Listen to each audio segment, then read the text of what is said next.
Creator. Aina. Creator. Putri. Creator. Shifa. Creator. Nur Ihsan. Are you ready? أنت نور الله فجرا جئت بعد العسر يسرا ربنا أعلاك قدرا يا إمام الأنبياء.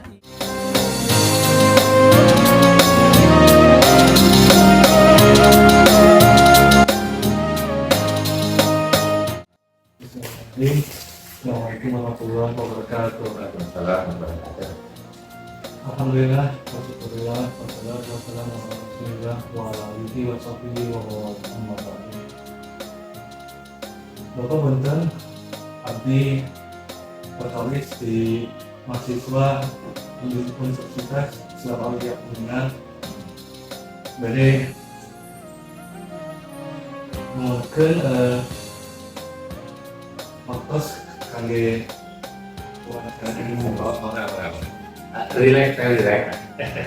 relax santai udah. terus dan perkawis masih kapan bapak berdirinya pun di tempat ini? Begini, pertama saya aturkan terima kasih ya, alhamdulillah kami bisa menjadi salah satu rujukan sebagai penelitian adik-adik mahasiswa dalam perkuliahan ya. Kalau menurut sejarah yang Bapak dengar turun-temurun dari kesembuhan gitu ya, para tokoh masyarakat Joko, ini ada beberapa versi. Yang pertama ada yang menyampaikan tahun 1954, ada juga yang menyampaikan tahun 1940 gitu.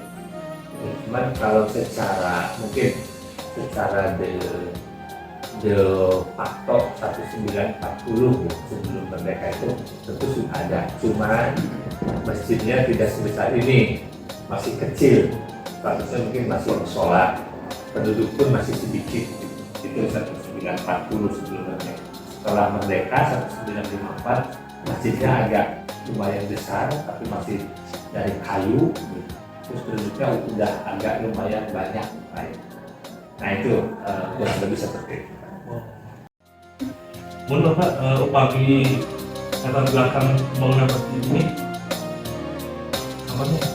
Oh ya, latar belakang berdirinya masjid ini tentunya merupakan satu kebutuhan masyarakat karena warga Cijo itu Muslim semua gitu.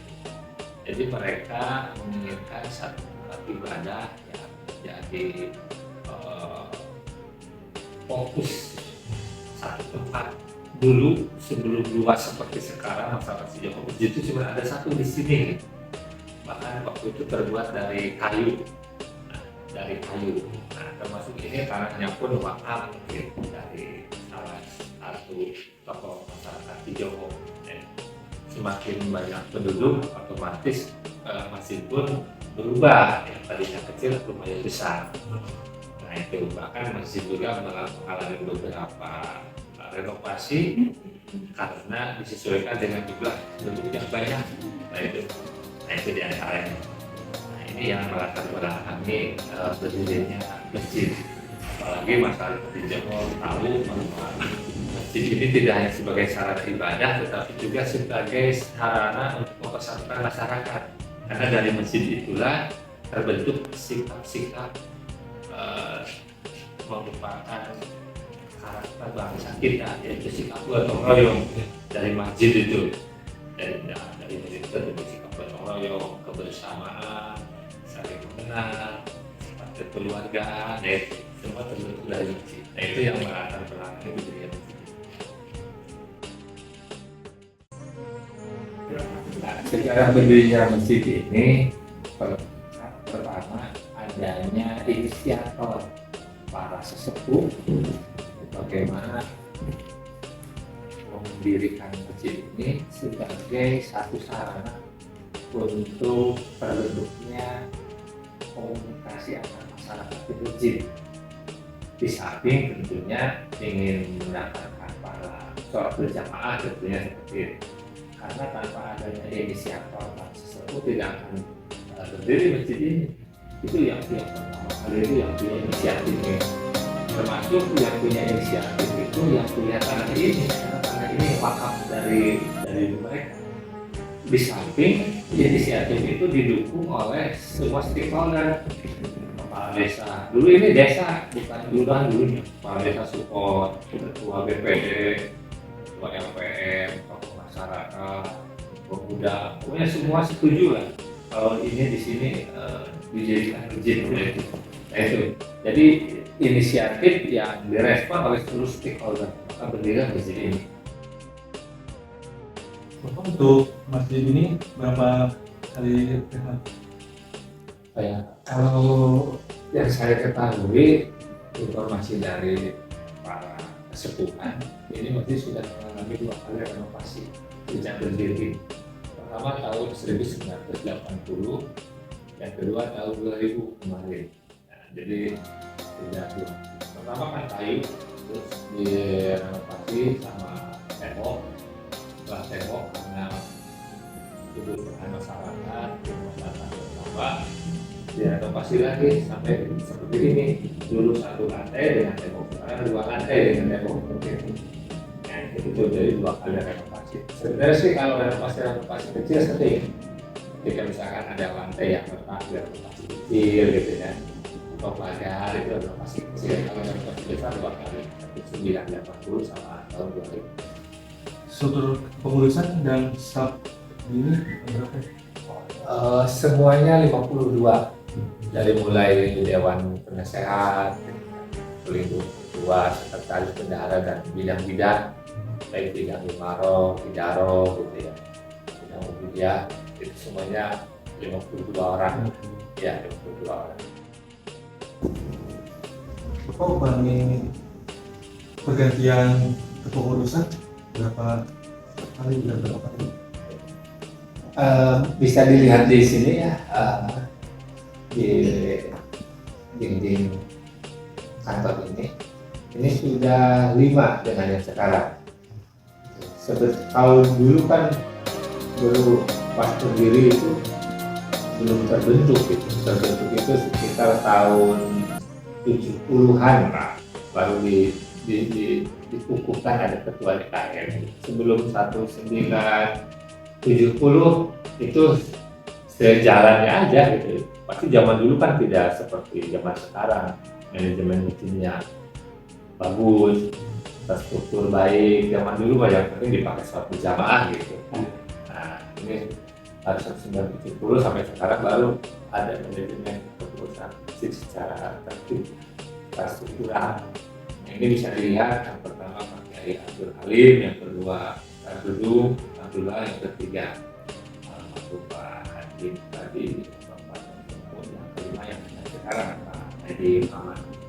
Nah, itu. Latar belakangnya terbentuknya adanya suatu DKM sama apa pengelolaan dari masjid itu? Oh iya. Jadi terbentuknya DKM ini karena kami melihat masyarakat sudah banyak, jamaah sudah banyak, dan masjid sudah besar. Maka di situ perlu adanya kepengurusan. Nah, maka tahun 1980-an baru dibentuk kepengurusan DKM itu. Meskipun tidak sebanyak seperti sekarang sampai 52 orang. Nah, itu yang melatar belakangi terbentuknya DKM. Meskipun berdirinya tahun 40 itu belum terbentuk baru akhir-akhir ke sini tahunnya itu. Terus manajemen pengelolaan masjid ini secara umum ada 3 secara umum. Pertama bagian kemakmuran atau budaya, kedua bidang prasarana imarat, yang ketiga bidang pemeliharaan. Nah, ini secara umum karena masjid ini tidak terlepas dari 3 tadi, pemeliharaan sarana gitu kan, terus kegiatan kemakmuran, terus pengadaan fasilitas gitu. Nah, itu ya secara umum seperti itu. Dan kami tiap Kamis ngantor, tiap hari Kamis tuh ada pengurus harian 8 orang itu tiap Kamis tuh ngantor sini. Gitu. Adapun kalau pengurus pleno itu tergantung, mereka kita undang, misalkan mau ngadain kegiatan Isra Mi'raj hadir semua, gitu. Mau acara Idul Fitri menjelang Ramadan hadir semua gitu. Nah itu. Bapak kami program unggulan di masjid ini ada apa aja? Ya. Kalau program itu di sini banyak ya. Ada program kemakmuran masjid mingguan, ada bulanan, ada tahunan. Cuman program unggulan di masjid ini ya kegiatan mingguan, yaitu program subuh akbar berjamaah yang dilaksanakan setiap hari Ahad atau hari Minggu. Jadi masyarakat tidak hanya warga Cijoho dari mana saja bisa ikut sholat subuh berjamaah di sini setiap hari Minggu pagi. Setelah sholat subuh berjamaah ada kultum atau kajian subuh sebentar, mulia 17 menit. Setelah itu masyarakat yang hadir bisa sarapan gratis, karena masyarakat yang datang pada subuh pagi itu dikasih voucher. Nasi voucher itu setelah mengikuti kegiatan subuh berjamaah dan pengajian, mereka bisa begitu bubar langsung ditukar mau dengan bubur, dengan makanan apa gitu yang seharga 5.000 di depan. Jadi nanti bisa diperlihatkan, ada videonya ya di sini di YouTube DKM Masjid Al-Falah. Itu sebagai bukti kegiatan subuh akbar yang menjadi program unggulan di masjid ini. Sangat antusias sekali masyarakat ini. Nah, itu bahkan pernah kegiatan subuh akbar ini dikunjungi oleh Gubernur Jawa Barat Pak Ridwan Kamil, Bupati Kuningan Pak Acep, seperti itu. Karena mereka melihat di media sosial kayak di RCTV gitu, RCTV Cirebon masuk kayak gitu program TV. Nah, jadi mereka pada sini. Nah, itu program unggulan. Ada program yang lainnya banyak. Ya diantaranya yang lain program yang umum seperti yasinan malam Jumat, langsung tahlil itu pada maghrib. Terus hari Minggu tadi subuh akbar jamaah, hari Kamis pengajian ibu-ibu, malam Kamis ke-1 dan ke-3 kajian ubudiyah, kajian kitab fikih kuning atau turut. Terus Jumat paginya pembacaan Raqibul Hadad, itu program mingguan. Adapun program tahunan seperti peringatan Isra Mi'raj, Maulid Nabi gitu kan, kegiatan Ramadan Berkah, nah, Idul Fitri, Idul Adha itu umum lah, yang lain. Mungkin itu. Ada lebih nggak Pak program selain dari pada itu? Oh ada, kami DKM Al-Falah mengadakan kegiatan studi banding dan wisata religi. Pertama studi banding 2 tahun ke belakang itu ke Masjid Jotokarya, sehingga menghasilkan satu produk yaitu kegiatan program subuh akbar itu. Nah. Bapak ada kegiatan tambahan lagi selain dari kegiatan yang tadi? Oh ada ya, kalau lebih dijelaskan lebih rinci untuk program Ramadan Berkah aja banyak gitu. Di antaranya umum sholat tarawih, tadarus, santunan, istighfar, takjil bersama, kuliah subuh, termasuk sholat Idul Fitri, kajian, banyak lah di dalam Ramadan itu. Terus ada lagi yang mungkin masjid lain jarang lah memiliki program ini, yaitu kegiatan studi banding dan program wisata religi. Ya, studi banding itu kami berkunjung 2 tahun ke belakang ke Masjid Jotokarya, sehingga kami mengadopsi program baru yaitu kegiatan subuh akbar berjamaah. Nah itu oleh-olehnya, alhamdulillah sampai sekarang berjalan dengan baik. Yang kedua, kegiatan wisata religi, bagaimana menumbuhkan sikap kecintaan masyarakat terhadap masjid. Kami 2 bus ya ke Solo, ke Masjid Syekh Jaya di Solo. Yang kedua ke Masjid Agung Jawa Tengah, Masjid Replika Nabawi di Madinah di Jawa Tengah. Nah itu, jadi 2 masjid itu membuat masyarakat antusias ingin tahu seberapa megahnya masjid tersebut, sehingga menginspirasi masjid-masjid yang lain untuk mengikutinya, yaitu dengan masjid yang bersih, yang indah, dan membuat masyarakat betah selalu di masjid. Nah itu yang sudah kami lakukan.